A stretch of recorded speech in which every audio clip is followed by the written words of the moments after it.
Welcome. If you've ever missed an important update or a new message on X, this video is for you. Today, I'll show you exactly how to turn on new email notifications on X for the web, using the latest update on your PC. This process is quick, simple, and helps you stay on top of everything happening with your account. Let's get started. First, open x.com on your browser and log into your account. Once you're in, look over to the left side of your screen. You'll see a list of options like Home, Explore, Messages, and more. Find Notifications and click on it. Now, in your Notifications section, look for a small gear icon or the word Settings. Click that to open your notification settings. This will bring you to a page where you can manage all the ways X keeps you in the loop. Next, select Preferences.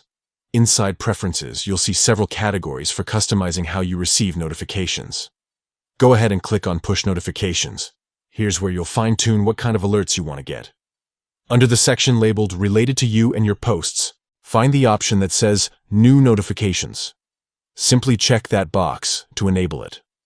Once you've done that, X will start sending you new email notifications whenever there's activity connected to your posts, mentions, or interactions. It's a great way to make sure you don't miss anything that matters to you. And that's it. You've just turned on new email notifications on X for the web. It only takes a few clicks, but it can make a big difference in how you stay connected and up to date. If this walkthrough helped you, be sure to give this video a like and subscribe for more simple tech tips that make your online life easier. Thanks for watching.